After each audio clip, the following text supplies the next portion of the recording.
any journalist that I've ever met in the 50 years of journalism.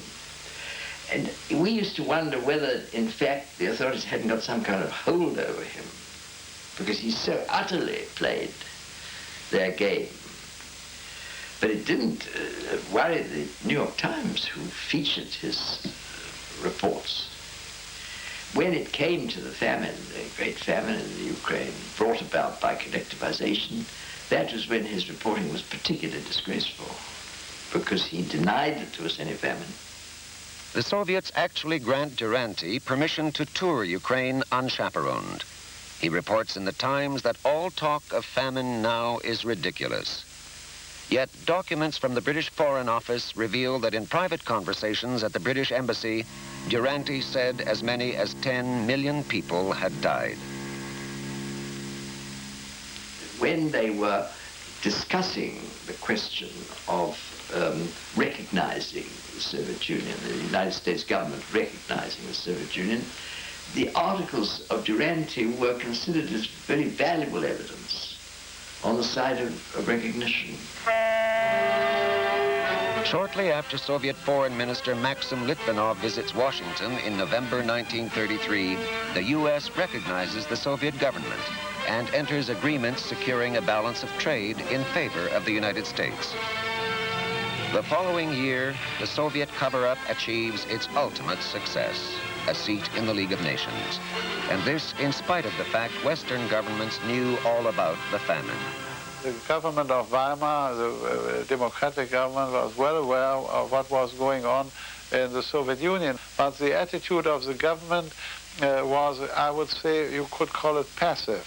And with the younger ones of the embassy, we always were of the opinion then at that period that we ought not to have any commercial relations with a criminal government which allowed hundreds of thousands and even millions of people to starve.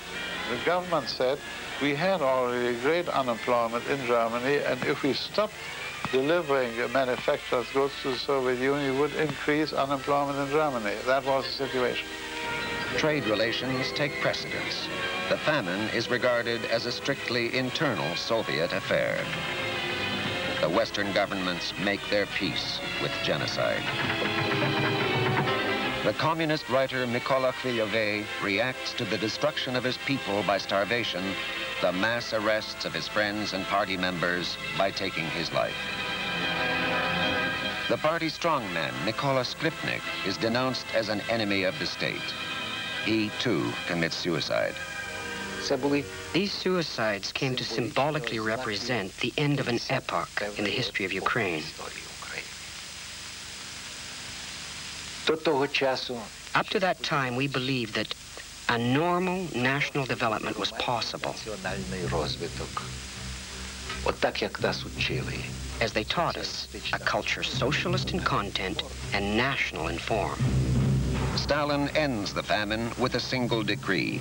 Having broken the Ukrainian farmers, he can afford to give out grain on the collectives during the harvest in 1933. 1934. Purges take place in the cities and mark the end of Ukrainian participation in the running of their country. 27,000 Ukrainian communists are arrested and replaced by Russians. Only 36 out of 259 Ukrainian writers survived as the terror intensifies. The jail cells are rapidly emptied as Ukrainian nationalism becomes an offense punishable by death. The purges stop when the Nazis invade Ukraine in June 1941. Millions perish as Hitler attempts to replace Stalin's shackles with his own. To divert attention away from their own brutalities, the Nazis invite an international commission to inspect the mass graves left from Soviet rule. In the town of Vinnytsia alone, the commission uncovers the bodies of over 9,000 brutally murdered farmers, workers, poets, priests. No one can estimate the full total of those who disappeared in Stalin's reign of terror.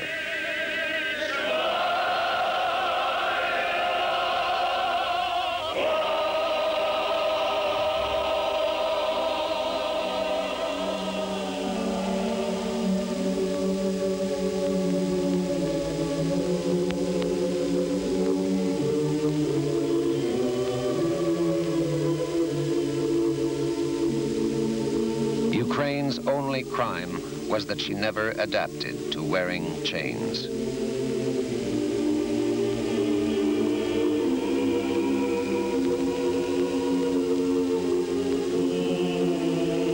The Soviet Union denies to this day the famine ever took place, but the harvest of despair cannot ever be forgotten.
Глянувши на пройдений шлях з перспективи минулого піввіку, мимоволі напрошується питання. Невже всі жертви багатостраждального українського народу пройшли намарно? Невже всі страждання, катування, знущання над тілом і душею не залишили ніякого сліду в українських нащадках, які вже без нас там виросли і вступили в життя? Тим більше, що це вже люди, виховані на засадах загальнорадянського народу, на засадах російської вищості і залежності, на засаді життя соціалістичного за змістом і національного за формою. Тобто тільки по назві, бо суть у ньому залишається московська. Сьогодні з певністю можна сказати, що жертви українського народу зміцнили його національну свідомість і виробили імунітет, який дозволяє зберігати в глибині душі, куди чужому немає доступу, найсвятіші національне почування чистими і незаплямленими. Це означає, що український національний дух живий, що ніякі катівські тортури його не знищили. Загибле життя мільйонів жертв політичного терору, знищених голодовою смертю в 1932-33 роках, не пропало намарно. Просякнена кров'ю мучеників, українська земля породила нових патріотів національної духовості. Нові українські покоління, вирослі вже після жахливих подій 1932-33 років, твердо і рішуче заявили світові своє національне кредо словами свого поета Василя Симоненка. «Народ мій є, народ мій вічно буде, ніхто не знищить мій народ». Що це не порожні слова, свідчать виступи української студентської молоді у 1951 році проти національного утиску в Україні, коли було розстріляно 33 члени Комітету національного спротиву. Доказом цього революційні виступи української молоді в Києві в 1956 році на підтримку визвольних змагань угорського народу.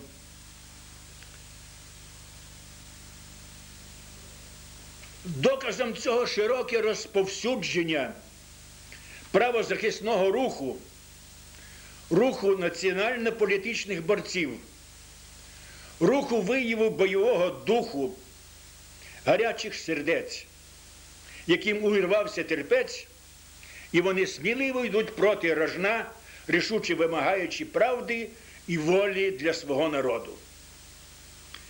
Основна ж маса народу із заціпленими зубами, з притаманою ненавистю і патріотичним вогнем у серцях, чекає на слушний час, щоб спалахнути яскравим полум'ям визвольної боротьби.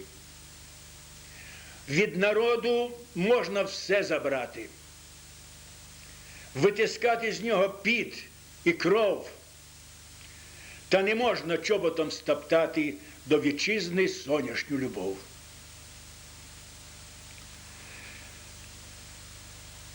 Нові українські покоління, вирослі на чужині, також зберігають національний дух і плекають національне мистецтво і культуру. Але про це вони скажуть самі у додатку, який ви зараз побачите.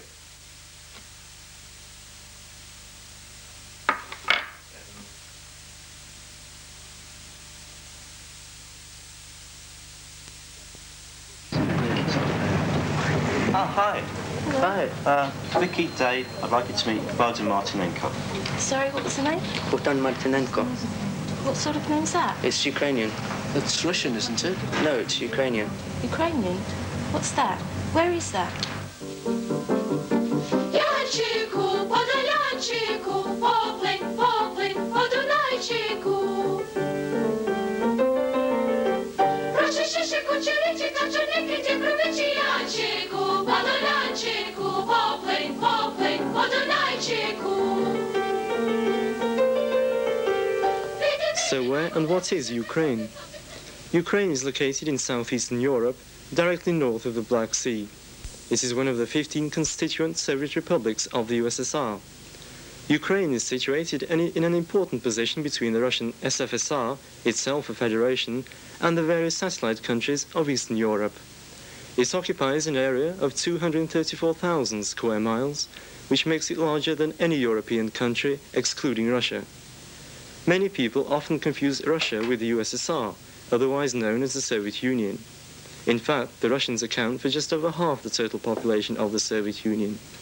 That means that today there are at least 120 million non-Russians, with their own languages, culture and historical traditions, living in the Soviet Union. The largest 14 non-Russian nations are formally welded to the Russians in a federal arrangement, the Union of Soviet Socialist Republics, though in practice this federation is run as a Russian-dominated unitary state. The Ukrainians are by far the largest non-Russian nation in the USSR. The population of Ukraine in 1973 was just over 48 million, of whom about 75% were Ukrainians. More than 6 million Ukrainians live in the USSR beyond the borders of the Ukrainian Soviet Republic. Ukraine is extremely rich in natural resources. It has a favorable climate and a very fertile soil. Ukraine was once known as the granary of Europe. The country also has vast energy and mineral resources. In 1970, Ukraine produced 1/3 of the total Soviet coal output, just under 1/3 of the natural gas, 40% of the steel, and 57% of the Soviet Union's iron ore. Situated on the banks of the Dnieper River is the ancient Ukrainian city of Kiev. It is the capital of what today is a highly industrialized and technologically advanced country.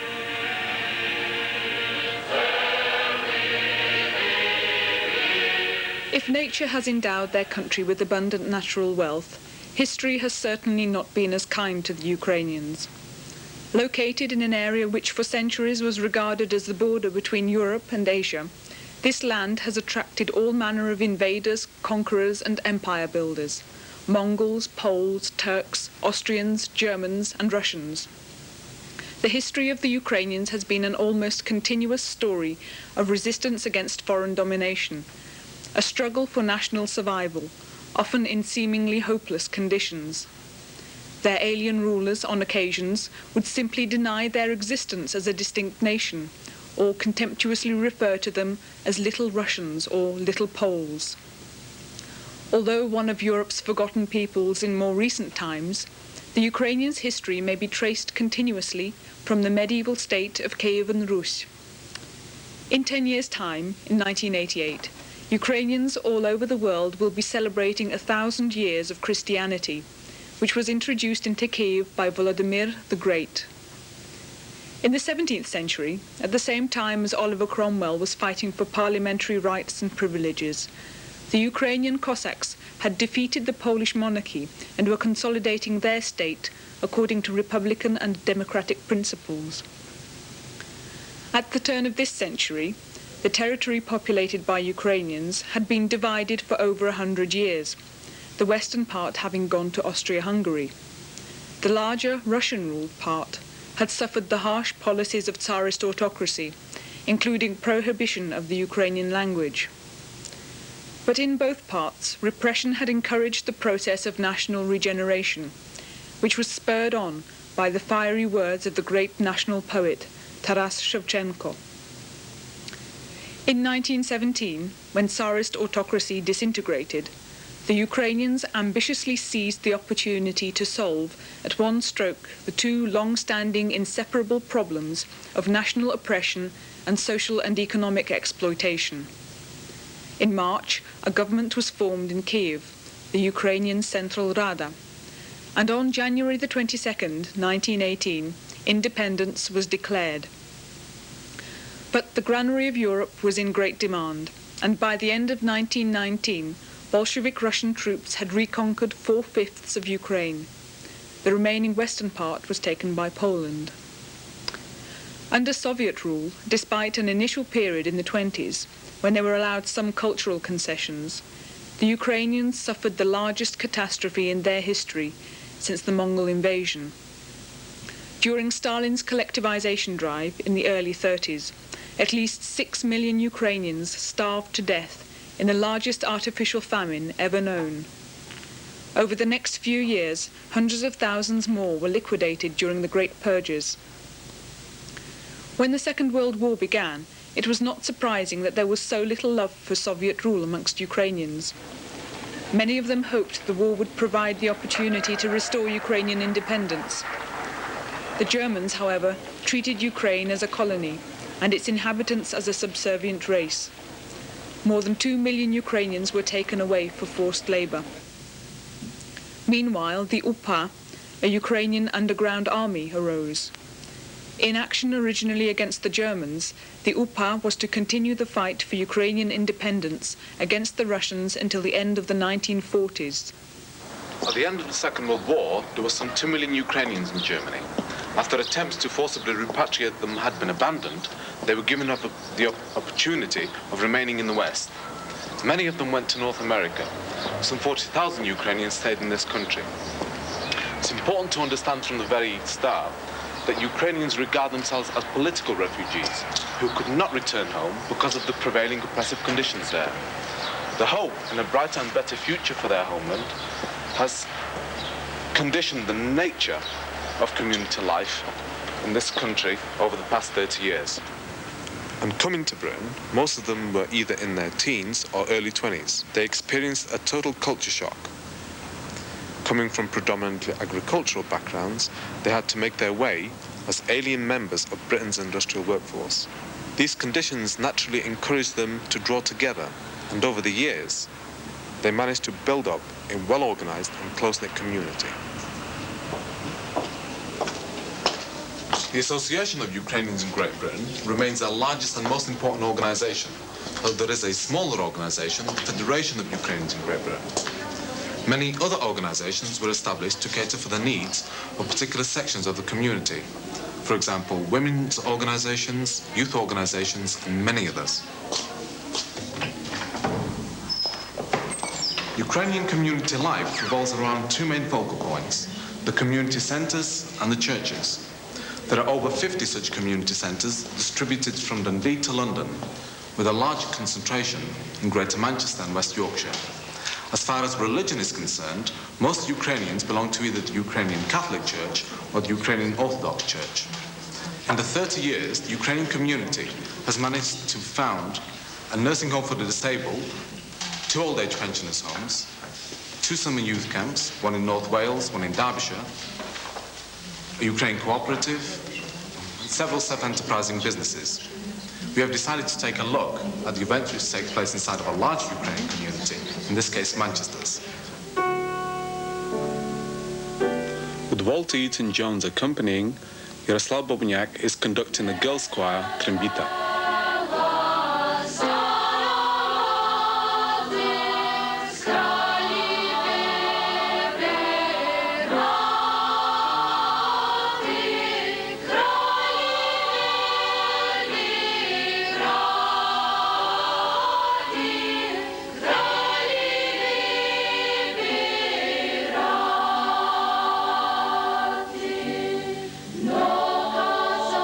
The museum in Manchester holds many artifacts belonging to the Association of Ukrainian Women in Great Britain. This organization represents the Ukrainian women within the community, works with English women's organizations, and brings up Ukrainian children with a love for their country and its traditions.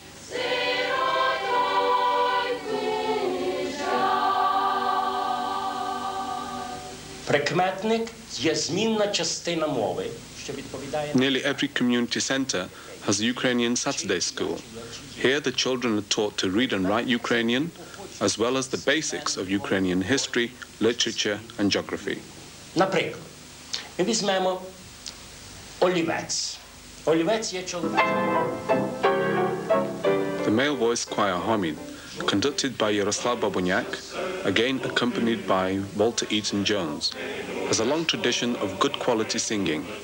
We see them here rehearsing the song Chovin Chitayecha for a Silver Jubilee concert.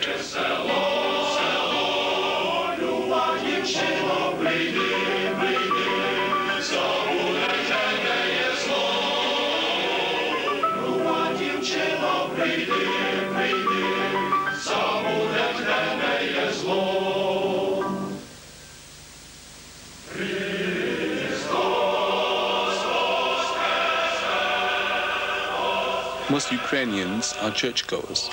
Here we see the Ukrainian Catholic Church in Manchester. At the moment, Ukrainian Catholics are in the middle of a dispute concerning the Vatican's reluctance to confer patriarchal status on the Ukrainian Catholic Church. Manchester also has a Ukrainian Orthodox Church.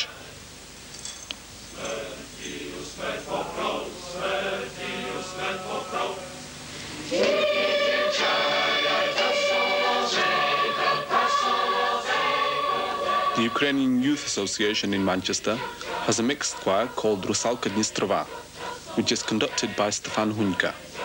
Besides the choir, the Ukrainian Youth Association holds regular meetings, organizes outings, and when necessary, political demonstrations.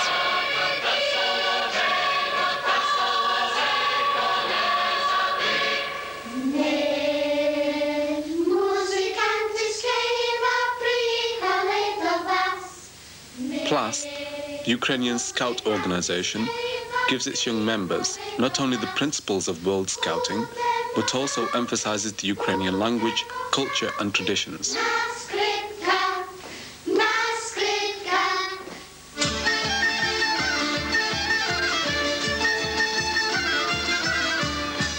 The Orlik dancing group is one of the largest in this country. Some of its members are seen here performing the Hutul dance Kolomeyka. The choreographers are Maria Babic and Dmytro Paradyuk.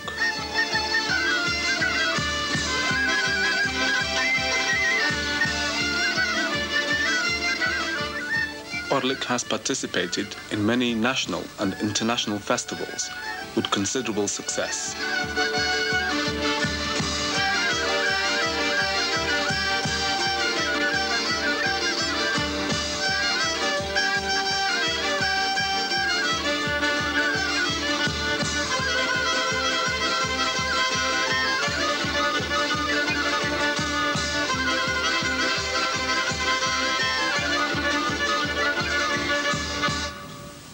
As you saw, Ukrainians in Great Britain retain very strong emotional ties with their home country, and they do everything they can to preserve their millennial culture, a culture whose origins reflect the Ukrainian nation's Scythian ancestors, the golden period of the Kievan state, when architecture, iconography, and mosaicry were the products of the most developed medieval civilization in Eastern Europe.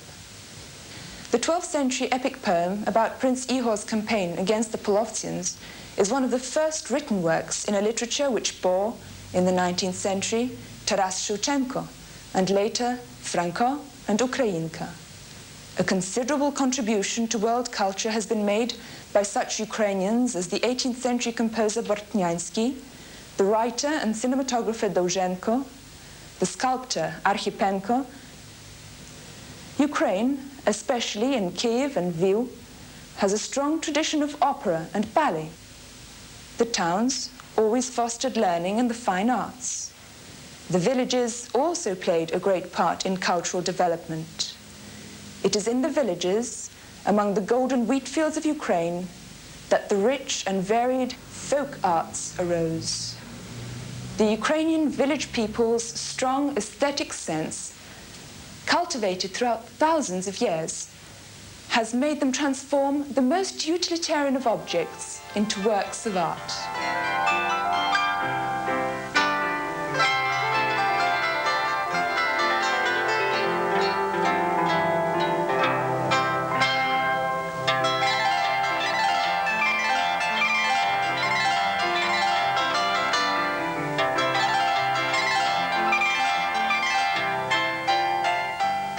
Another necessity of life which has been transformed into an art is cookery and baking. As on Christmas Eve, when each family, when the first star rises, places a lighted candle in their window to invite in any homeless strangers. They say a prayer and sit down to a meal consisting of 12 dishes to symbolize the 12 apostles. A folk art which has symbolic rather than utilitarian significance is the decoration of Easter eggs. Eggs, the symbol of fertility and new life, were already being decorated in Ukraine at least 3,000 years before Christ. They were offered as a gift to the sun god at the pagan festival of spring. Motifs used were the reindeer, the tree of life, the horse, the bird, the never-ending line, symbols of long life, happiness, and prosperity. With the advent of Christianity, the fish, church, and cross appeared in designs.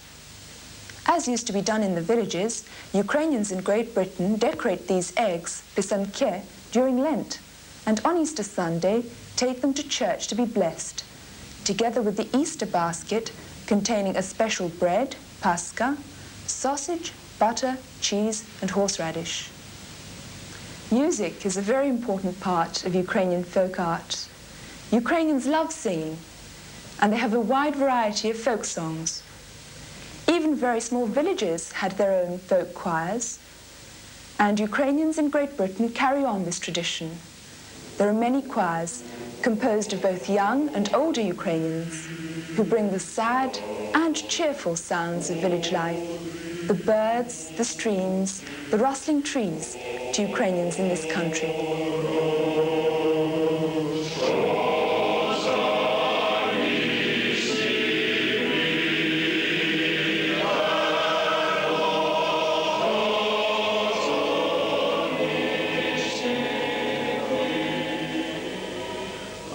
as folk instruments played by Ukrainians in this country. Most popular is the bandura, the 56-stringed instrument first used in the 17th century by the Cossack Kobzars, the minstrels who used to wander from village to village, telling of the nation's heroic past.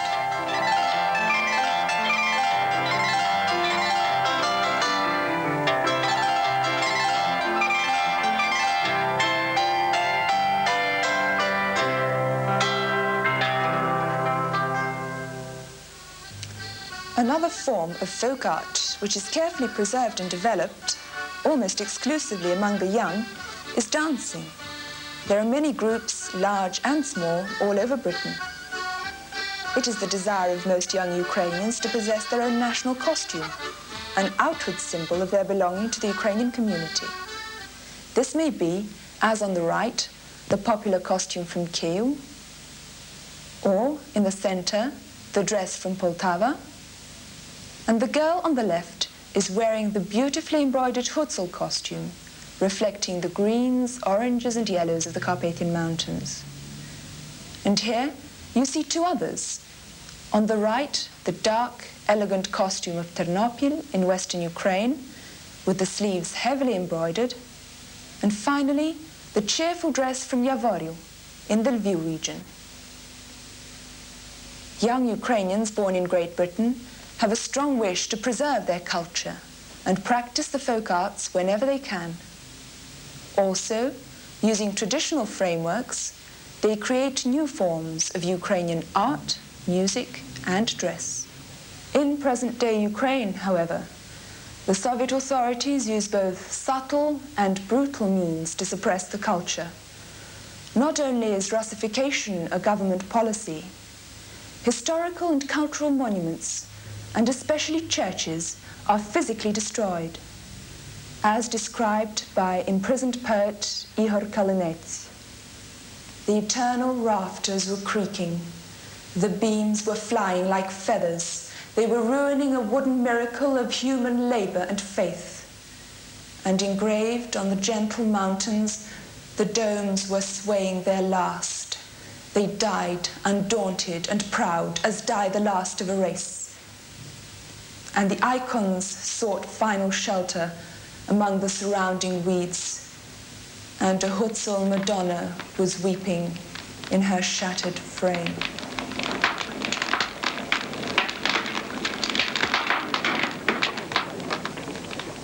Ukrainians in this country have frequently displayed their concern and indignation about what is happening in Ukraine, sometimes in the form of protests, like the one when the former Soviet secret police chief Alexander Shelepin came to Britain in 1975.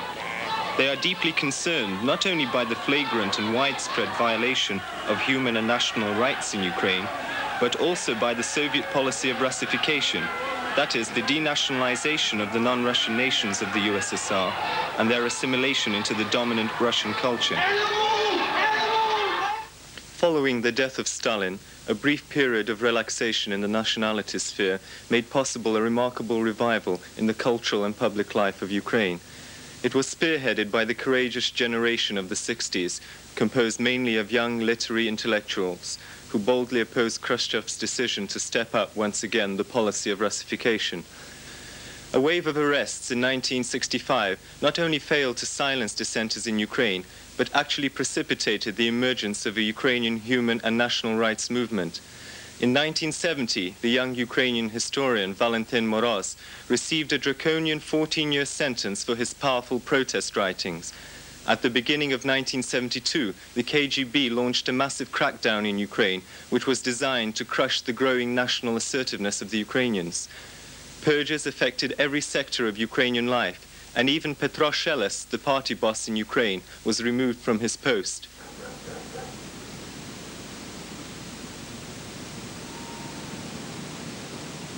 Hundreds of persons, mainly young writers, artists and scholars, were sentenced to inhumanly severe terms of imprisonment.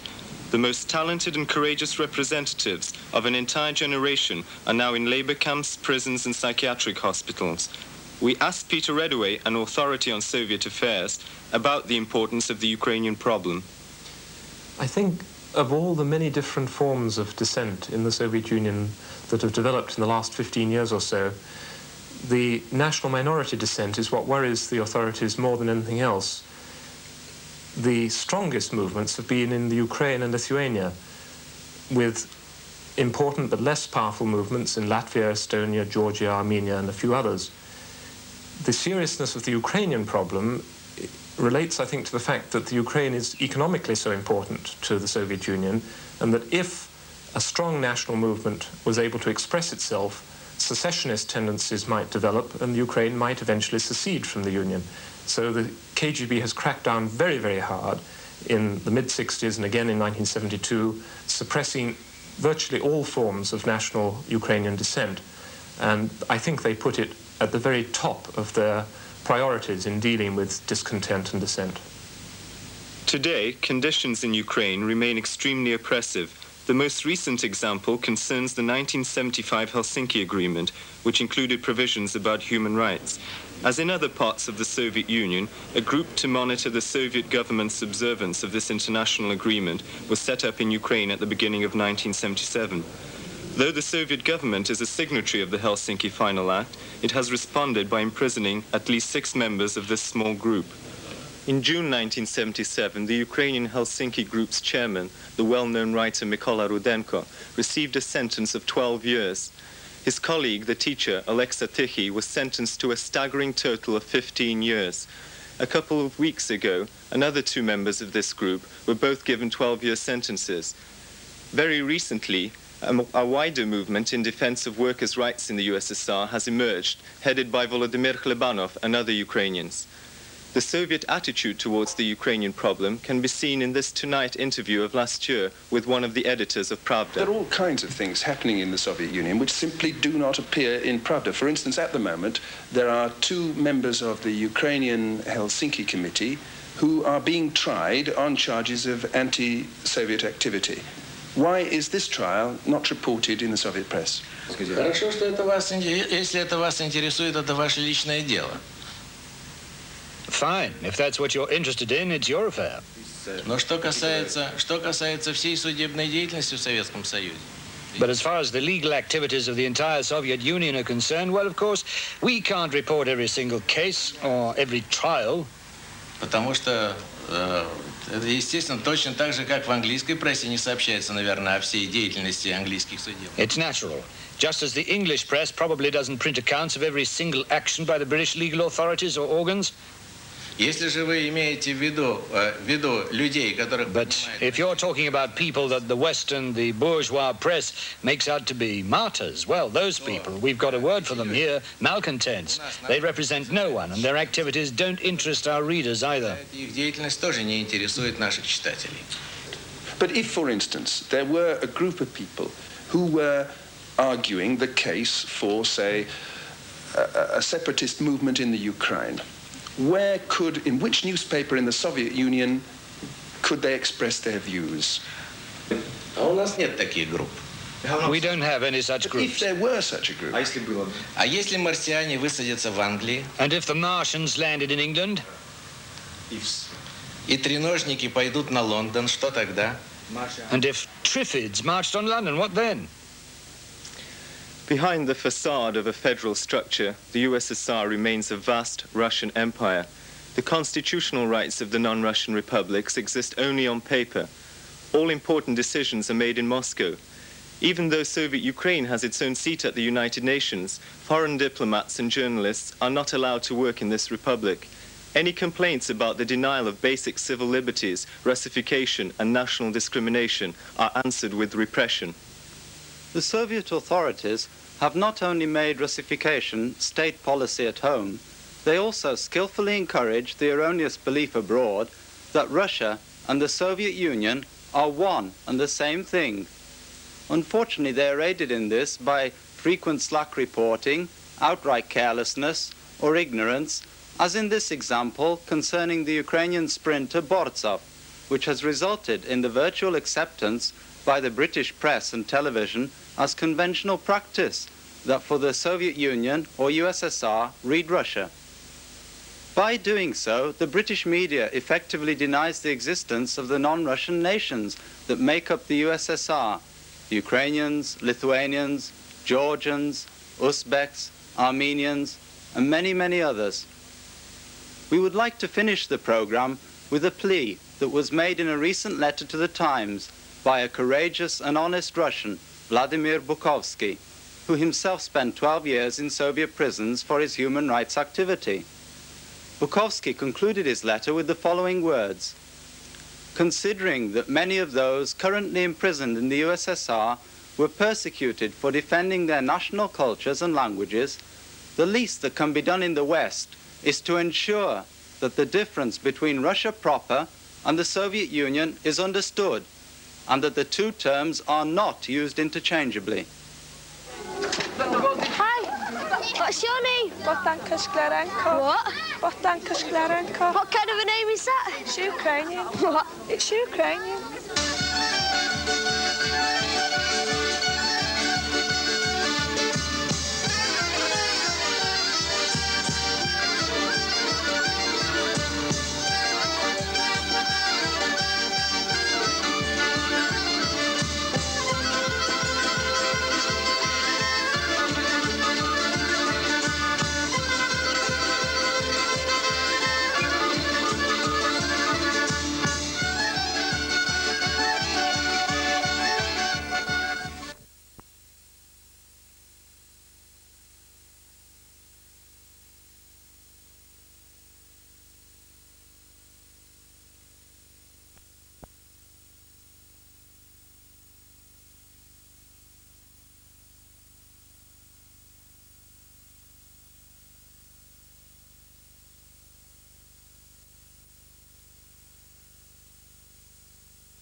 The year 1933. The place, the Soviet Union. Behind the facade, food is being used as a weapon against peoples who have proven troublesome to Moscow. Famine is engineered deliberately in the North Caucasus, the Volga Basin, and Ukraine. The Soviet secret police seal off Ukraine's borders. No one can get out or bring food in. A nation the size of France is strangled by hunger. In less than 2 years, 10 million people die. 7 million of them in Ukraine. 3 million of them children.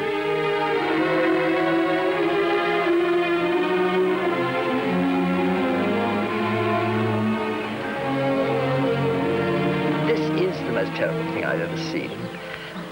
It precisely because of the deliberation with which it was done and the total absence of even any kind of sympathy. If you revive this terrible past, and you are always shaken again, and it moves you again, and you can't get rid of these terrible pictures you have seen or these terrible reports you have gotten in this period.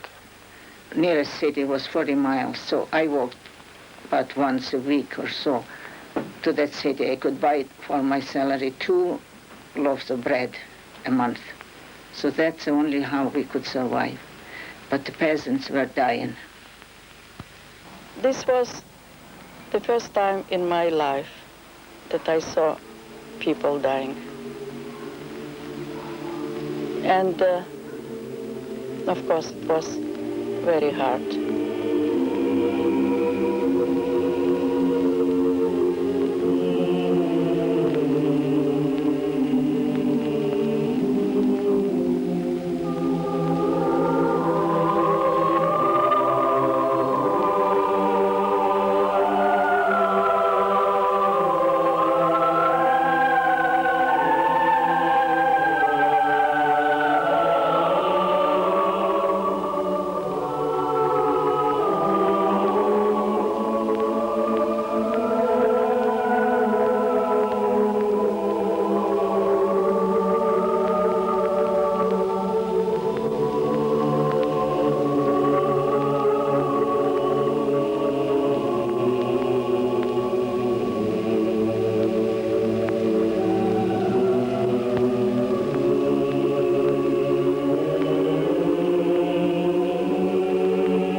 untold story of Ukraine's darkest tragedy begins at a time of great optimism and joy in March 1917. A tidal wave of revolution sweeps aside the mighty Tsarist Empire. National boundaries change rapidly with the dramatic shifting of power. Ukrainians grasp the chance to reclaim their independence after 200 years of Russian domination. Kiev, Ukraine's ancient capital, is once again the seat of government.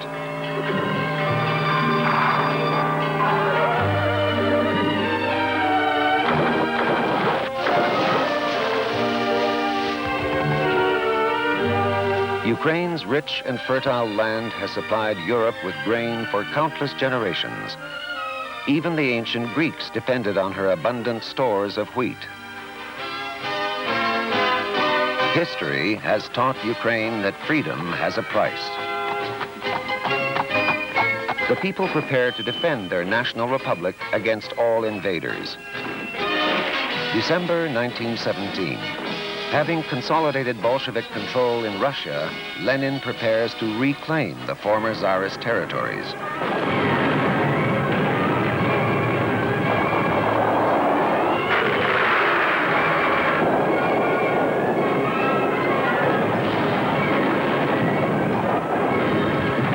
In 4 ensuing years of chaos, Ukrainians fight Lenin's Red Army, Denikin's White Army, Germans, Poles. Whether the armies march in as enemies or allies, the price is always measured in tons of food.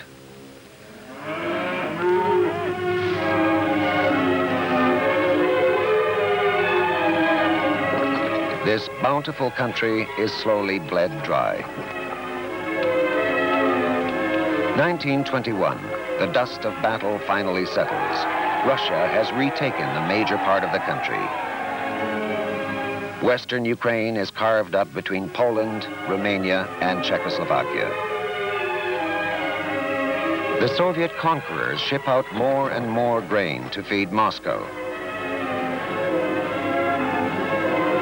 A drought adds to Ukraine's misery. Millions die as the breadbasket of Europe experiences its first famine.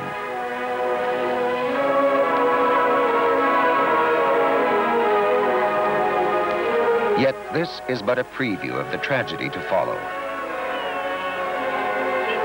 To end the continued resistance to Bolshevik rule, Lenin adopts a new economic policy. Grain requisitions are canceled. The peasant farmer is allowed to trade freely on the open market.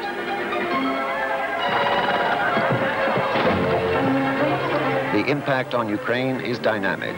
80% of her population are farmers.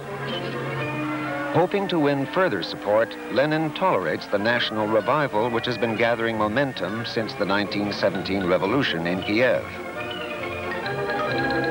Ukraine's blossoming renaissance is so powerful, Lenin's successor, Stalin, views the loss of Russian influence with increasing alarm. Ivan Maestrenko was a Marxist instructor of journalism in Soviet Ukraine. A meeting of the Politburo heard a report that students in Kiev no longer know how to speak Russian. Everyone was shocked. How can that be, they asked. Well, in Ukrainian schools during the 20s, the Russian language was treated like French, German, etc., as a foreign language. And that's why students who came from Ukrainian schools didn't know Russian. And not knowing Russian constituted a clear threat that Kiev would become the capital of an independent Ukraine.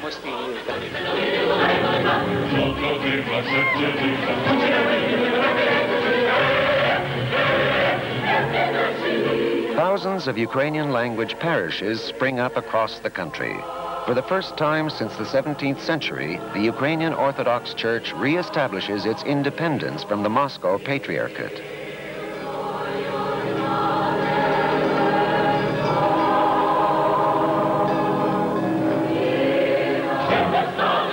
In the arts, the flourishing avant-garde models itself on Western, not Russian, culture.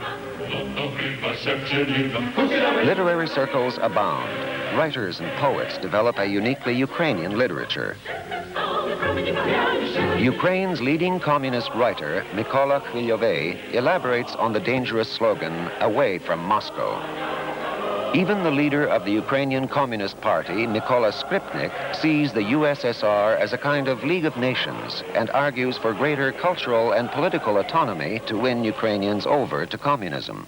Mykola Skripnik really saw himself as an equal to Stalin, as an independent national ruler. I mean, when he went to Moscow, he'd take a translator, even though he spoke perfect Russian. He tried with some success to establish a cultural protectorate over Ukrainian communities in Russia. He even called for the direct annexation of border areas with the majority of Ukrainians to Soviet Ukraine. So he was actually making territorial demands against Stalin. By 1928, Stalin is a law unto himself. This efficient, ruthless administrator has eliminated all effective opposition within the Politburo. The dream of a worldwide communist revolution has not materialized. As Stalin strengthens communism within the borders of the USSR, Russian nationalism is increasingly injected into his policies. The strong cultural individuality of Ukraine is no longer tolerated. 1929. Stalin strikes at the nation's heart and mind, its church and intelligentsia. Over the next few years, the systematic liquidation of intellectuals is carried out by the communist regime in Ukraine. 5,000 scholars, scientists, poets, and artists prominent during Ukraine's independence are arrested for allegedly belonging to the SVU, a secret organization the Soviets claim is planning an armed insurrection. Only 45 get a public trial. No evidence is considered necessary. Thousands upon thousands are imprisoned, deported, and executed later as mass arrests continue throughout the 30s. Even the church is accused of involvement in this alleged plot. Many priests were arrested. Many were sent to Siberian concentration camps. Many shot. My father was one of them. He never came back. I know this from personal experience. 30 bishops were murdered. Thousands of priests were perished. 100,000s of faithful were liquidated. Metropolitan Vasily Lipkivsky and his two successors were arrested too. To this day, we don't know what happened to them. The church was full of people. Some communists rode inside on horseback and ordered me to undress. It was March. There was snow outside. The snow was melting, and I walked in water up to my knees while they rode on horseback. They interrogated me, but I didn't answer their questions. And for this, I was rewarded with pistol blows across my back. They began taking down the icons and smashing them on the ground. The people wanted to go inside the church, but they didn't let them. They ruined everything, smashed everything in the church. And the people stood outside crying because they couldn't do anything. When a man went up to remove the bell, and that bell fell to the ground and rang out, all the people burst into tears. Everyone was weeping and saying goodbye to the bell, because that was the last time that bell rang.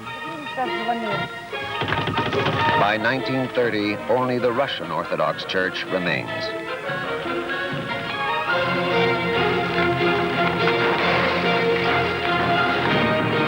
In October 1928, Stalin introduces a drastic 5-year plan to transform the Soviet Union from a backward rural society into a modern, self-sufficient industrial empire, virtually overnight.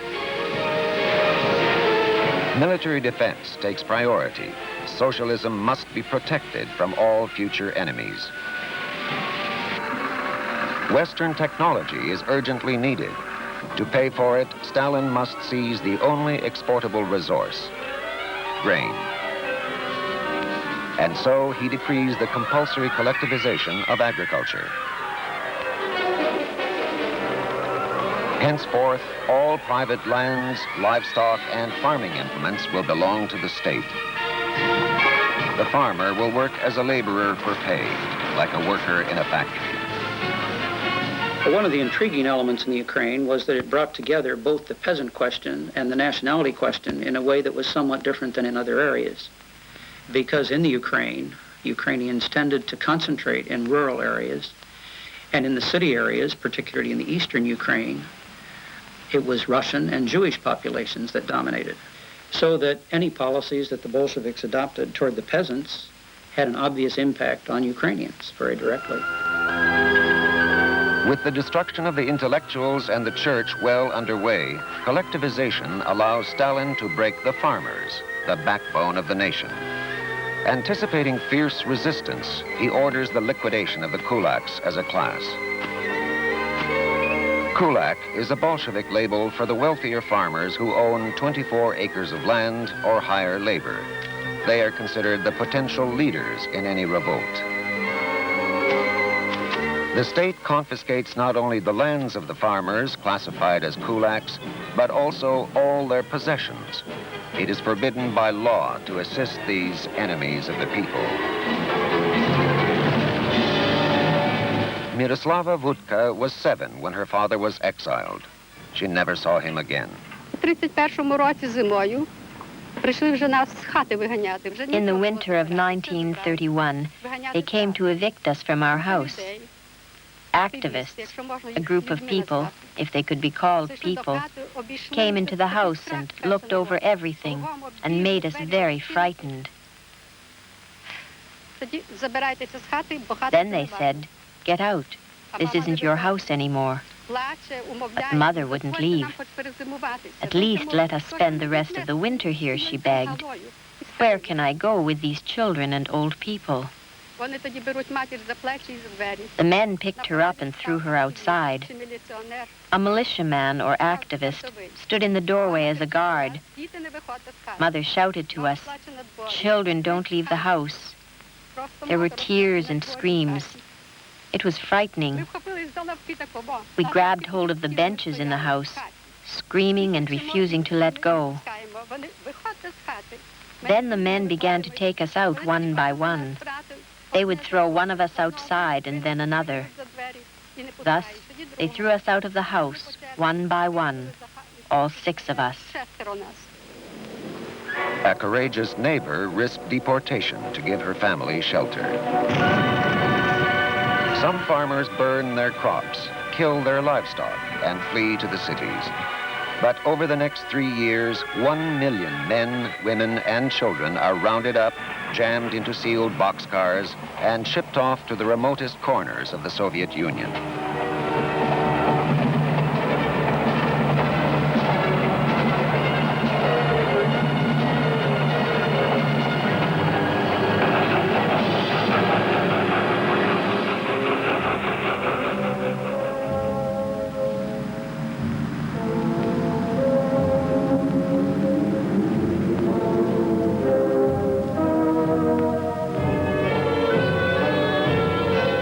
The survivors work as slave labor, producing raw materials for export to the West.